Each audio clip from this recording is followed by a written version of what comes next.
selfish. Yeah, I'm trying to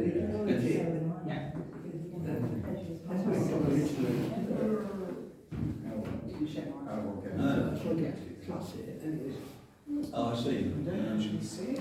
Oh, well. Okay. Yeah, that's all. Right. Oh, But it should be enlarging. ready for action? Yeah. Yeah, okay. We can go If it's going through, on side. and if we can call the meeting to order. Item 1, elect a chair. So I'm going to step back here. My view is that I would be very happy if somebody else wanted to have a go at being chair, because it's a fairly straightforward committee. But I would like to propose yourself as chair because your group credentials are unparalleled in this council. You'd be the only person to say this role. well, thank you very much. I'll second that. Is nobody else going to liberate me? Okay then. So we look dark. Right. So we've got. I should be handing over to yourself, shouldn't That's I? fine, no, it's fine. So Councillor Moore has proposed, Councillor Ripley second. Right. So you just need a vote. And if we just have a vote as a show of hands, please. I think That's it. that's passed. Yes. Congratulations. Thank you. Curses. Right. Number 2. Apologies for absence received. Do we have any apologies? Yes, we do, Chair. Apologies from Councillor Paul Carter, has a vote. Right. Thank you very much. Right. Number 3. Do we have anybody else who should be here? I don't think we have 5 of us, isn't it? So That's right, yeah. Vice Chair. Declarations of interest. To receive any declarations of disclosable pecuniary interests from members of respective business to be transacted on the agenda. I think that's got to be me for item 11. Item 11, yes, of course. Yeah, that will be confidential, Ken, so Yeah. we will be asking the cooperatives to leave at that point. Okay, that was going to be my next statement. I assume I'll be out.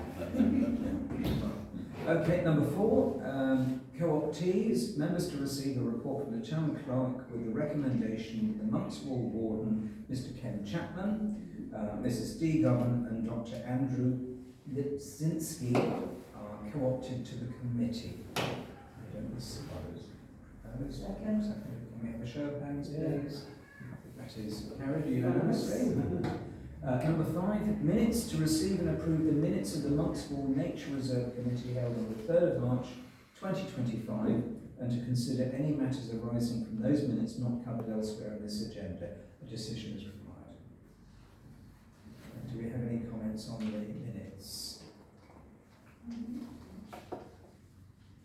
No.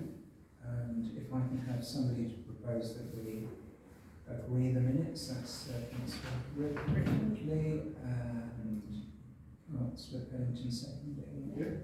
And if we have a show of hands, that's minutes have been approved. Great. Number 6, public participation. A 20-minute session is set aside for members of the public to make representations at the meeting in respect to the business on the agenda. Individual representations should not exceed 5 minutes. Do we have any? No request, Chair. We don't have any requests, so we'll move on from that. Number 7, report from Monkswell Nature Reserve Warden. Members to receive a report from Monkswell Nature Reserve Warden that spans the period from the end of February to mid-May 2025. Members are invited to receive the report. Decision required. So over to you, Ken. Not the most exciting of reports. It's been fairly quiet period. I think colleagues have all been sent a copy of my report anyway. And some of the items I think are going to occur on the agenda in a moment anyway. Various visitors, the Environment Agency been out there quite a lot doing their mowing of the river embankment and the Monk's Wall within an inch of its life. It's unfortunate that they mow the land well into the early summer. It would be good if they only mowed up until the time when the first grass and wildflowers started coming through, and then again in the autumn. But they seem to be, they were still mowing it up until two weeks ago, which is well beyond the usual time. Do we know Well, their justification, it has always been, as I understand it, from having a conversation with one of their people years ago, was that they don't want any shrubby plants to get established on the embankment, because the roots go down and can undermine it, so they say. And also because it's a clay embankment which dries out in summer, if they've got short grass, they can see the cracks forming and see where both of those things I think are a bit, a bit sort of questionable. But then, you know, I'm not an engineer, and that's how they work on all their bits of land, that they wear the river embankments. So I think we're just stuck with it. They can still know it twice. It just it would be nice if they did it early, like by the end of the back end of March, and then let it grow during the summer, then mowed it again in the autumn when flowering plants have flowered and set seed, and butterflies and things have done their business in the grass, and then they can cut it in the autumn. Other official people out there, Southern Water have been on a couple of occasions and they're messing around with valve installations that they've got out there. First time I've seen them in all the years I've been doing the warden's job. And the gas board have been out there as well. Most of the work that I've been doing has been sort of fairly minor tidying up and clearing bramble and bits and bobs.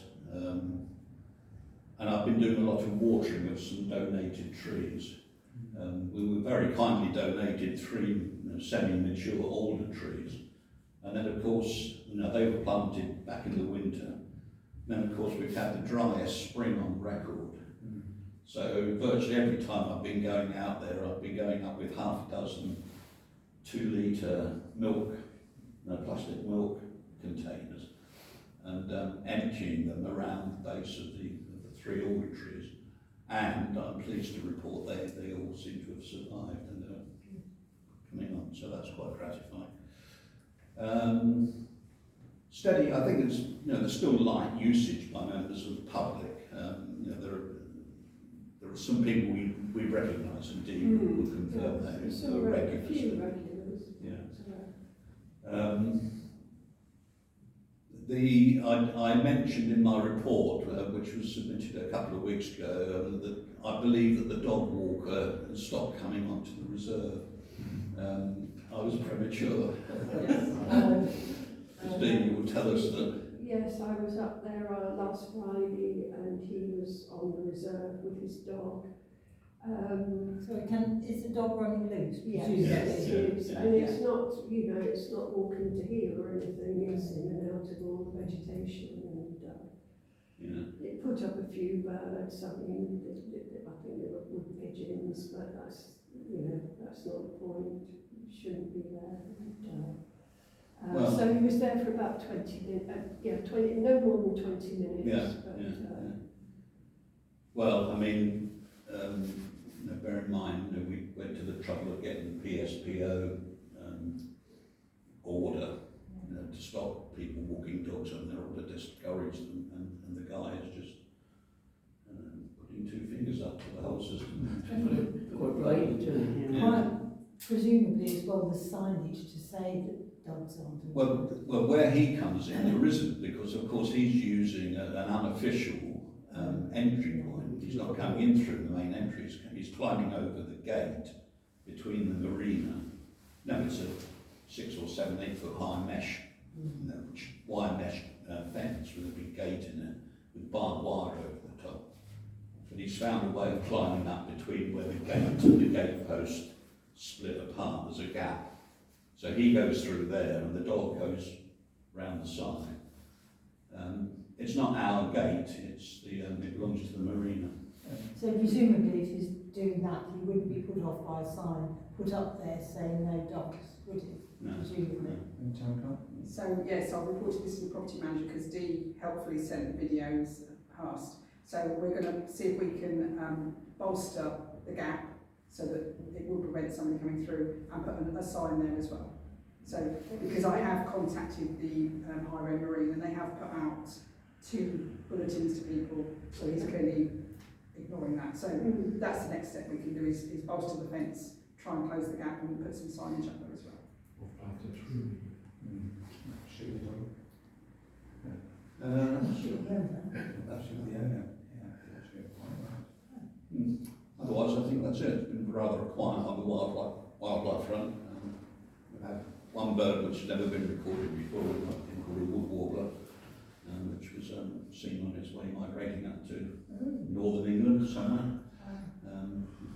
Believed to be a new record for the place. Yes. I've seen a garden warbler. Garden warbler? Garden They're warbler, yeah. quite rare as well on my property. I've recorded that. But my question was, with the drought, because you mentioned having to water the trees, are there going to be, if this drought continues, because apparently the indications are it might, I know we've got some rain this coming weekend, but then again we're having a festival, so of course there's going to be rain. Yeah. And if it carries on, are there any implications on Monk's Wall? Not so much for the trees. I mean, I should have mentioned that the 3 trees, being alder trees, they are particularly demanding of water. They like to live with their roots in water. So the 3 trees that I've recommended this person who donated them bought turned out to be the very wrong ones to plant in the dry spring on record. But the other trees will be fine. I mean, I over the winter I planted lots of just willow cuttings. And if you get a willow tree and cut the young shoots off and stick them in the ground, they almost always take. And I was out there a couple of days ago, subsequent to writing this report, and most of those ones are taken, and they'll grow. What has been noticeable is that as you walk out there in the fields, it's like a crunching sensation underfoot, all the dry grass, and things like the orchids in compartment 4, which is the bit nearest the Monk's Way Road. There's spread of orchids into there. There's bee orchids in particular. There's no sign of any. It's just been so dry, they've just not popped their heads up ground. I think they're just lying dormant till next year. So that's it's all part of the interest. You get these very unusual seasons, but nature has a way of stringing back. Do you have any other questions for the warden? We move on. Thank you very much.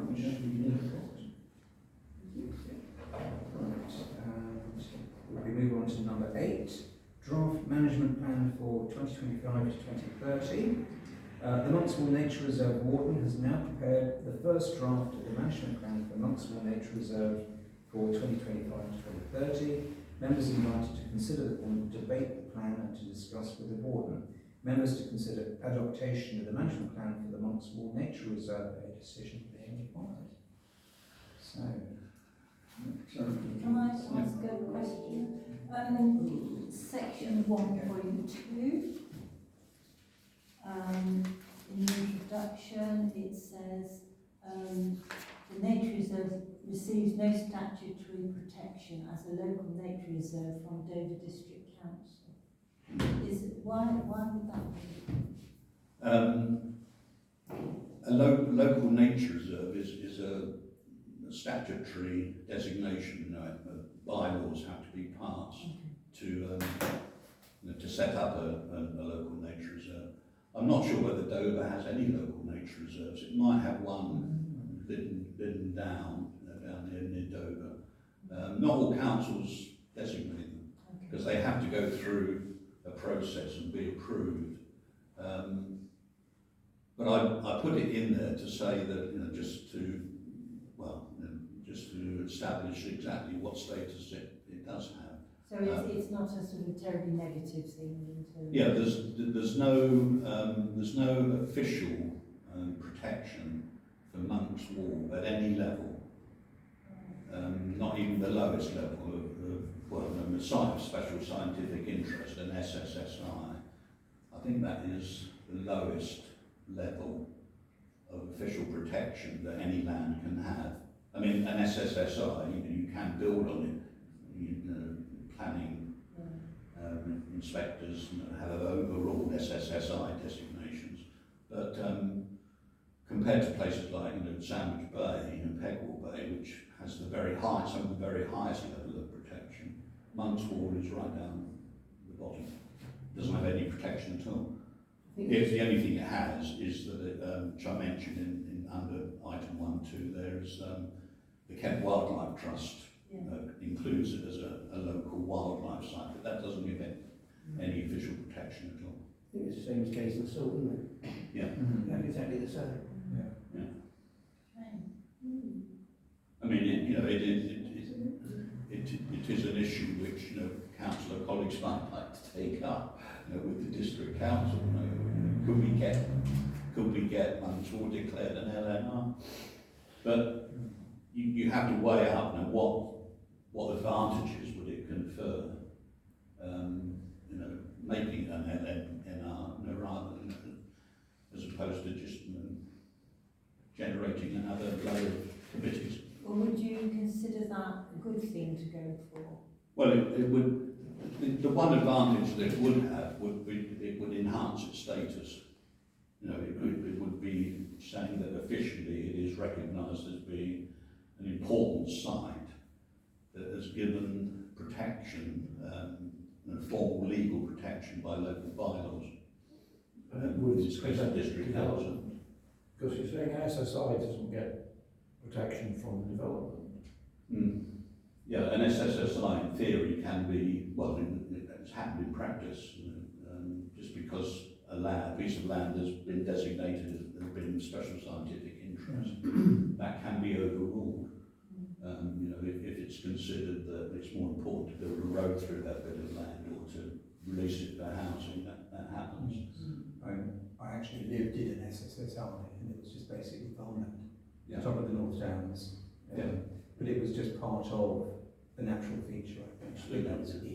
Yeah. But there was nothing really that was. Monk's Wall is far more special than where I was. Yes, and you're quite right. I mean, SSSIs, they don't have notices around them say this is an SSSI. It could just be a piece of farmland or a particular patch of woodland that happens to have a rare plant growing in it. I mean, that would be enough to get that thing designated SSSI. But if we were to go for this registration, would it help us in grant applications or not? Or would it just waste of time, it's just level of bureaucracy and takes that more of your time and our time, and if we didn't have it approved? Let's just say it needs researching the pros and cons. Yeah. So it's worth us looking into it anyway. I'm happy to look into it. Yes, Councillor Lawrence. Yes, item 13, it's on page 18, point 2, the installation of the bird hive. There was a decision made at the last meeting on quotes, and the quotes were entirely based on headline cost, without looking into the intricacies of installation. What's the progress on that? And also with regards to the planning consultant. The planning consultant, was that specifically for the bird hive, or was it? It was the planning application is to include the excavation of the new scrape, the new 1 hectare scrape, and the new hide, which will be built overlooking said new scrape.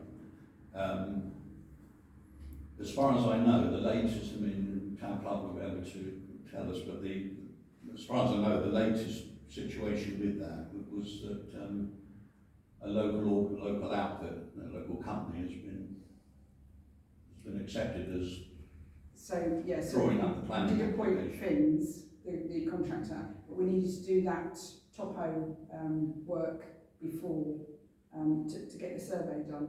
Yeah. So that's where we are at the moment. But wasn't there a company actually adjacent to the nature reserve that was approached? Yes, there was. Planning application has to be gained first, and then simultaneously last autumn tenders were put out, and the local company was selected. It's the one from Birchington, whose name I can never remember. It's MRF or something. And their quote was accepted out of the three. But of course the whole thing is in abeyance now until the planning application is approved. Originally this work was scheduled, well originally it was scheduled for last autumn. Then it was postponed because of the need to get planning permission and also to get approval from the Environment Agency, or at least consult them. So it was postponed until September, October of this year. The work can only be done in the autumn, at the end of the breeding season, but before the winter rain makes it completely impossible to get heavy machinery out there. So the whole thing was then postponed for a year. So we would have been talking about September, October of this year. But as you'll see from the planning, the management plan, particularly the chart part of it, I'm suggesting now that it's completely unrealistic to expect the planning application, it hasn't even been started yet, let alone submitted and accepted and gone through the whole procedure. So I think the earliest that this work is going to be done. Would that be put out to tender again? Sorry? Would that be put out to tender again? Yeah. You've appointed Finns to do the planning, but we, like Ken said, we've got to get an Environment Agency. But there's more work to be done. It's not just appointing Finns, there's got to be other surveys and things done. So that's Julian's working on getting all those information together. But obviously the sluice to take a priority because that was more important. We made the decision to appoint Finns You based did. on familiarity. I did not vote against it. Based on familiarity alone. Yes. Yes. Yes. Yeah, they've got dredgers, aren't they? We've been dealing with it for 20 odd years. Yeah, but you should never do that. Yeah, You but should how many never land cure agents service deal with because you Sandwich? Sorry? How many land agents deal with Sandwich? There was another one identified, wasn't there? Well, I think Discovery there Park. were three. There's one at Discovery Park itself. the Discovery Park, and then That's a big one, isn't it? there's another one, wasn't there? There were three. Yeah, wasn't there were three. I wasn't There were three. involved in that part. There were three. Yeah. But the upshot is, as I've put on this chart here, I can't see realistically the work being done until September, October 2026. I mean, the environment agents, we had meetings where they seemed quite happy with the scrape. Yeah. And where the soil was going to be, was retained within the reserve, wasn't it? We weren't getting rid of the... Absolutely. So the environment agency were happy, we had quite a meeting with them, didn't we? Yeah, it's this catch-22 situation. The Environment Agency said, of course, although you're quite right, they're quite happy about it as long as we don't bring soil or material into the sump area. If it's just a case of moving it around and redistributing it, they don't have a problem with that. But one of their parting shots when we had the discussion was they said, of course, we won't be able to give you permission until you've got planning permission. And of course the planners will say, we won't be able to give you permission until the Environment Agency have approved it formally. So that interesting. I think we'll have to go for planning, because we'll get planning, I think planning they comment on the planning. Yes. don't they? Can't there be a condition? Can't they approve the planning on condition that, Yeah, I don't think it's a major problem. I think Councillor Franklin's right. I think getting planning permission is a priority. Yeah, but if you look at Then we will. I mean, we can always talk to the planners and say, look, we've heard informally. We can get a letter from the agency, Environment Agency, saying yes, we've got no objections in principle to this, and then it can be formalised later. If you look at plans, you always have comments, so they ask you like highways, don't they, environment agencies, flood, and there's always comments. So what you do is you put a planning application in and invite the different agencies to comment. yeah. I mean, the Environment Agency have a form. If you want to do any work on a floodplain, there is, needless to say, a form that you have to fill in, which runs to about 10 sides, where you have to, explain in detail exactly what you've got in mind. And it's at the back end of this form, almost the very last line, where it says, notwithstanding the above, it is unlikely that you'd be given permission without having obtained planning permission first.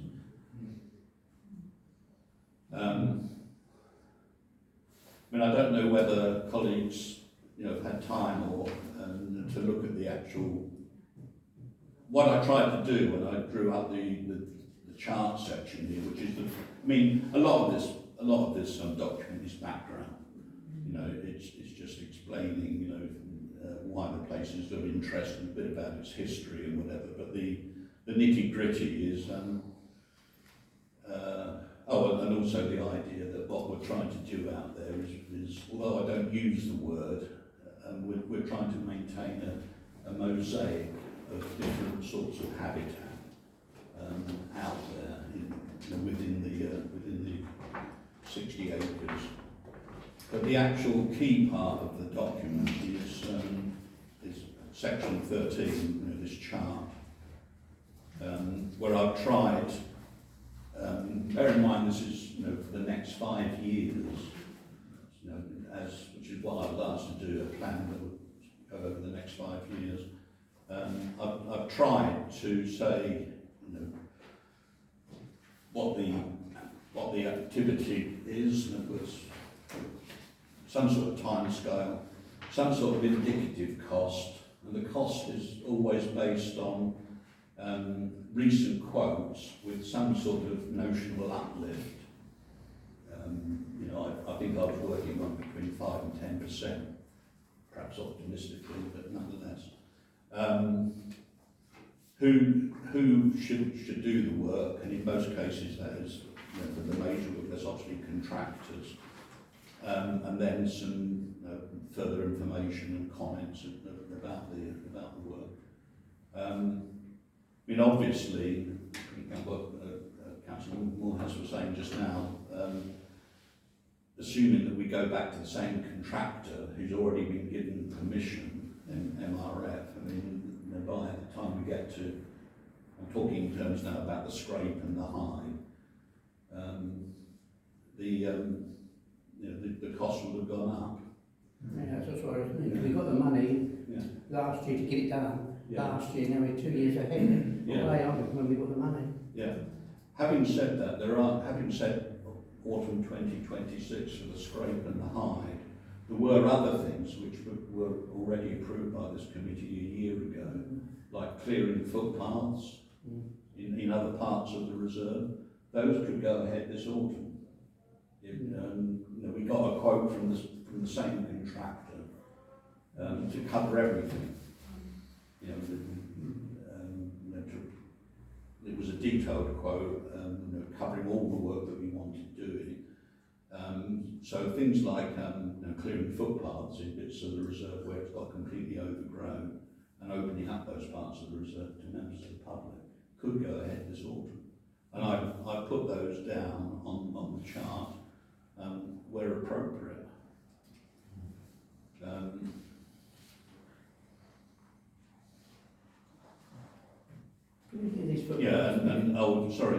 I'm just reminding myself, I am things like mowing, particularly compartment 3 and 4, the two main compartments, because every 2 or 3 years it's necessary. If the idea is to maintain it as a lowland meadow, then you have to go in there and mow it. Contractors have to go in there and mow it to cut back the bramble and the thistle and the rush that just naturally invades in there. If you don't, that open meadow area will turn into 60 acres of scrub. And my background belief, as it were, which underpinned the whole management plan, was the idea is to keep it as a wetland, not a dried out area of scrub. If the committee decided, yes, we do want an area of dried out scrub, fine, but you'd have to have a very different management plan. Right. And in terms of authorising the go-ahead for the works this autumn, this is also, I think, a question for the town clerk as well. Do we vote on it here to say yes? Yeah, we do. So the updated terms of reference do give you authority for expenditure what's in the budget.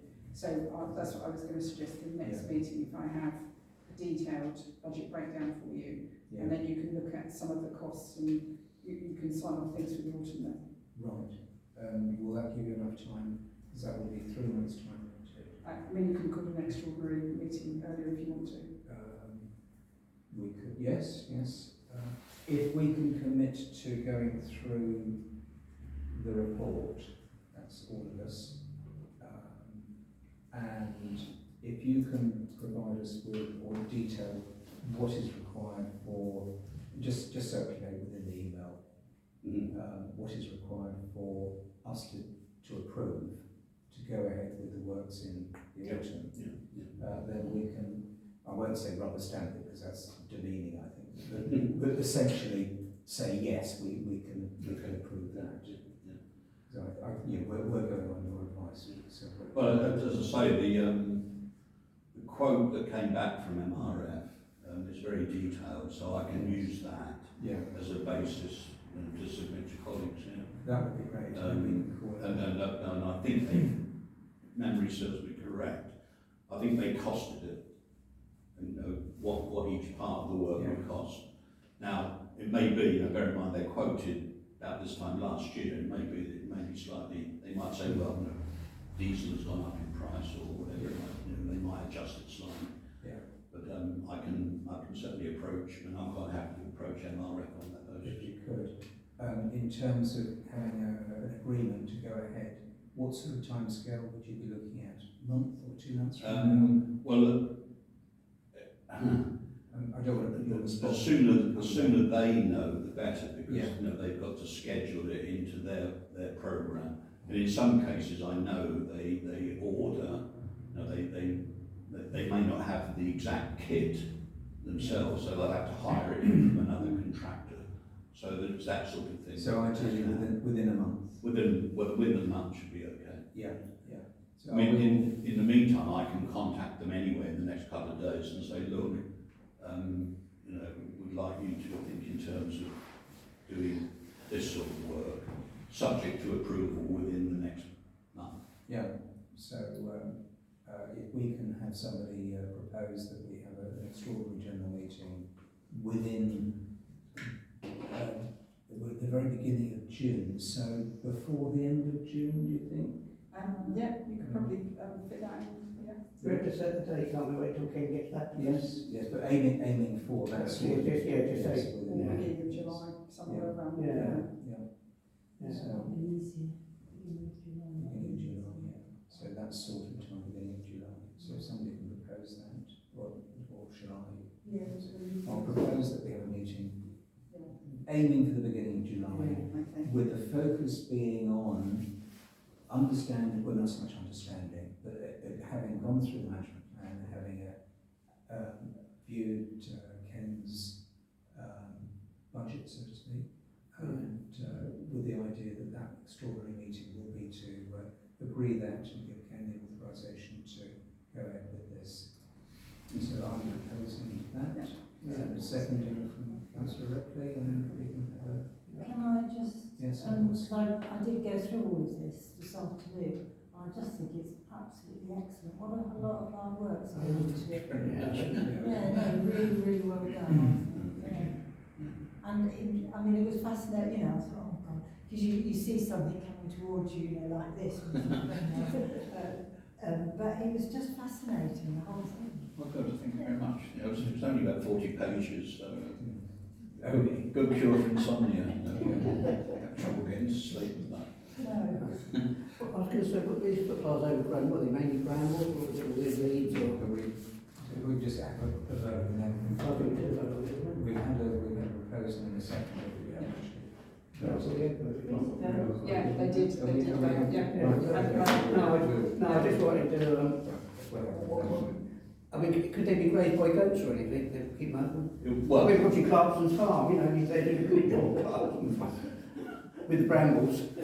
I've often thought, we've got to be thankful that we've got a grazier there at all. And Roger Dunn, is meticulous in getting his animals on there at the end of April through to the end of October.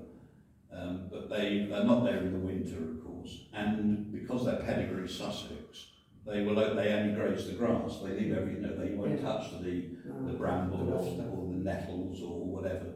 If you had heard of goats out there, or even things like conic ponies, some nature reserve owners use these wild or semi-wild ponies, or Highland cattle are favourite, well, because they'll eat anything, and of course they'll stay there all year. But the problem with it is, if you had another lot of livestock on there, you certainly couldn't have them mixed up with pedigree Sussex or anything.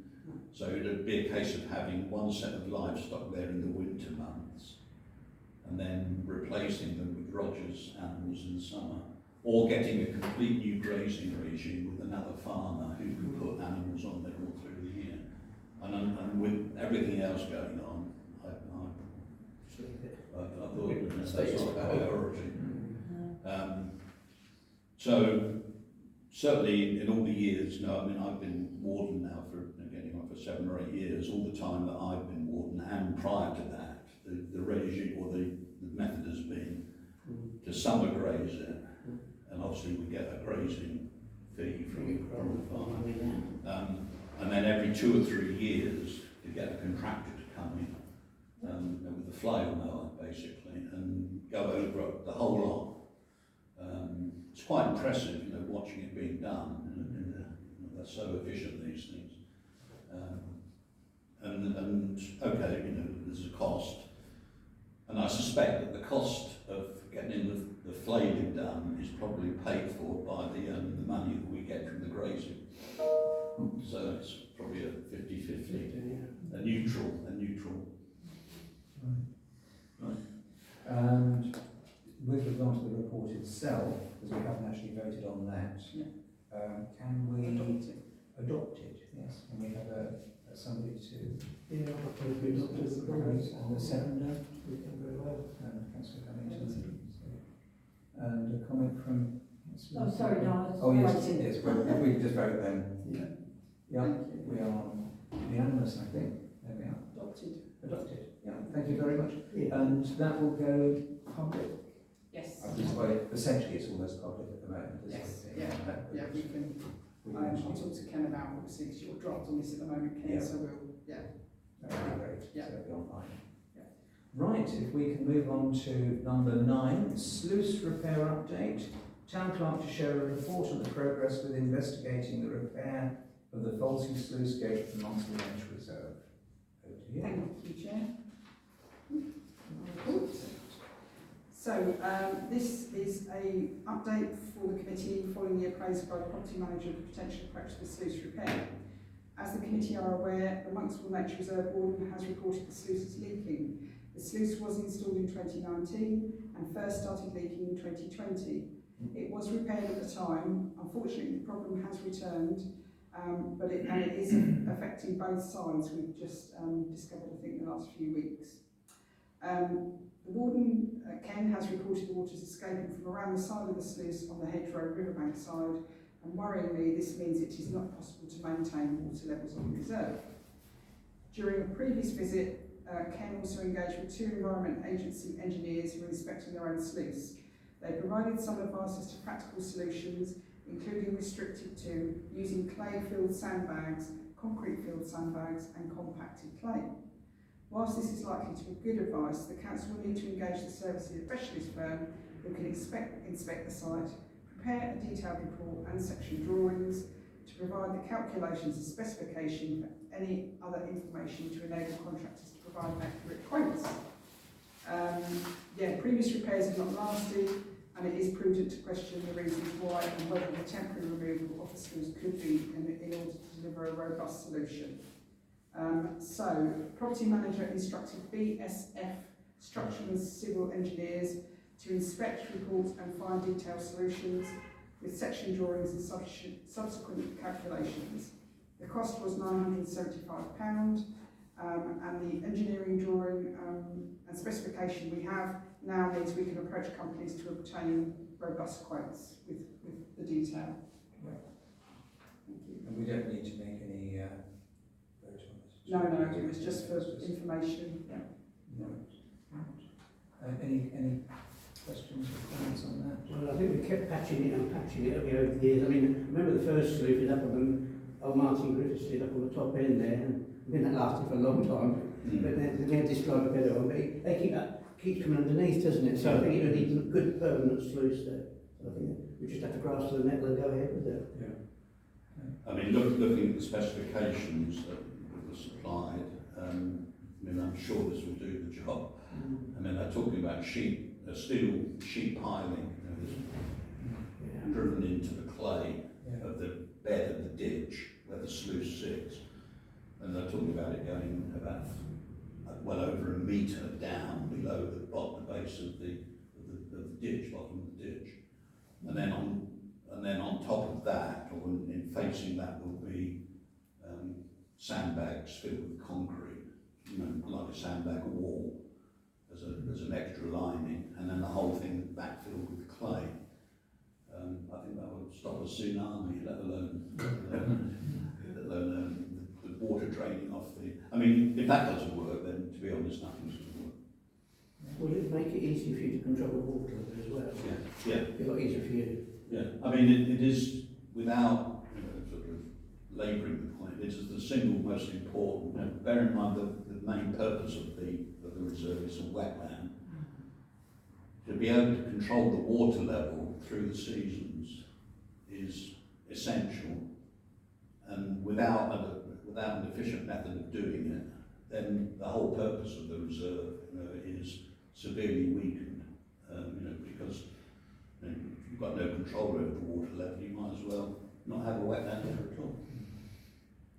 And certainly in the couple of years when it was working well, before it started to leak last year, it certainly made a difference, because I could go out there and literally adjust the water in increments of that much because of the bars that are dropped into the sluice. Well, so this is, I think, the solution. If it's a really, really dry time, I remember the old sluice actually allowed water from the river into the. Will this be able to allow, if you need to, so you can get water coming back onto reserve? Yeah. I should have made that point. Thanks. In the absence of being able to control the water level this spring, all I've done is I've opened the Environment Agency sluice, which is on the riverbank, and just left it opened it, walked away from it. I haven't been back to it in weeks. So every time there's a particularly high tide, water is coming off the river scour and going on to the reserve. But of course, at times of low tide, a lot of the water that's gone in there probably goes back out again through the leak. So on the one hand, it looks as if the water level is quite high on the reserve, but it's completely, it's just flowing in and out tidally. Except it's not tidal water, it's fresh water. It's a bit like the North Pole sluice along Richmond Road. You can see the water coming there at high tide. Yeah. So that might affect you, might it, over there? The water comes in quite a lot on that North Pole sluice.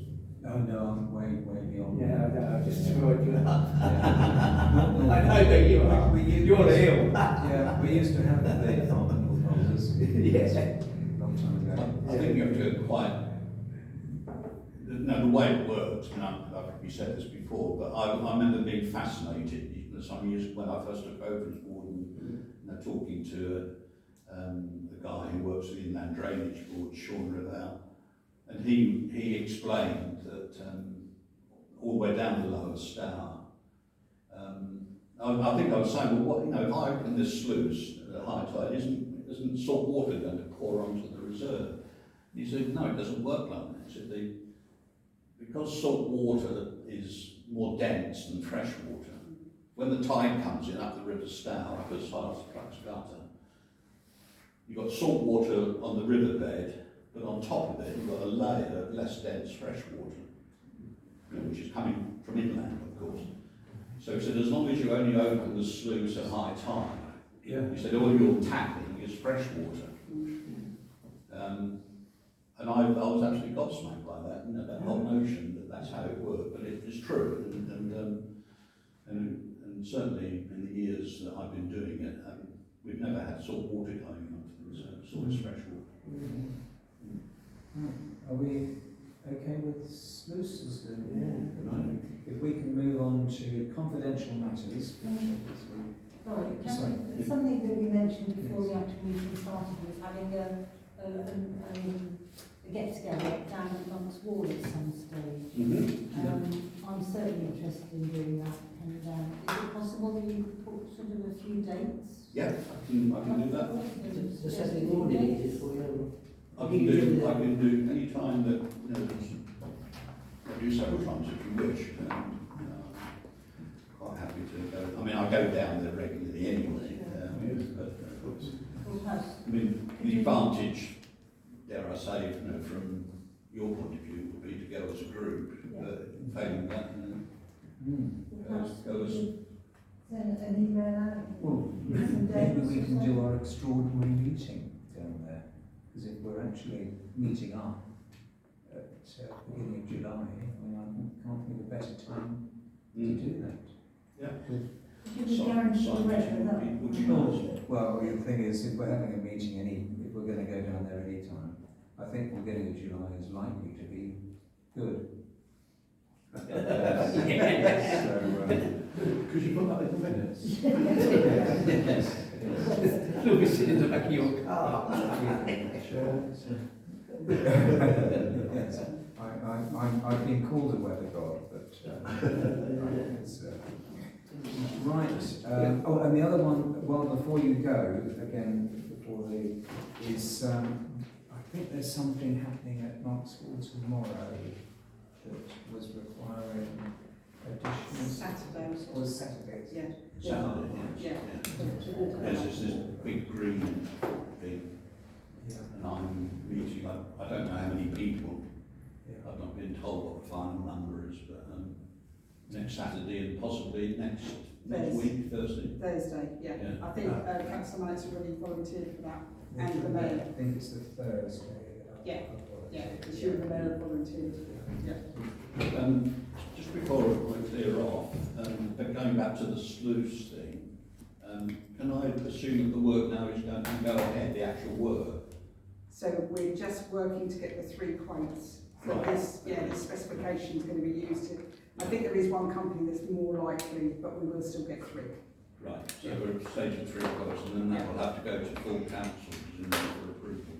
No, because this committee's now got delegated authority for expenditure within the Monk's Wall, because the terms of reference have been updated to reflect. So as long as it's within the Monk's Wall budget, they have delegated authority. Will you plan the application? So that's a separate, that's a separate thing. Right. Unfortunately, we move on to confidential matters, and I'll do the little reading first before asking anybody to leave. To resolve under the Public Bodies Admissions to Meetings Act 1960 in accordance with Standing Order 5.1.2 to exclude the press and public on grounds that publicity would be prejudicial to the public interest by reason of the confidential nature of the business to be transacted, information relating to a particular office holder under the authority of remuneration for the role of the Knoxville Nature Reserve Warden, with the decision required. So, if I humbly ask you to leave. Who's proposing? Oh, sorry, if we can have a proposal and a second, that's proposal, I'll say Martin, Councillor Pennington, and second, Councillor Franklin. And we'll just vote on that, show of hands. Yes. Thank you. Okay. Thank you very much.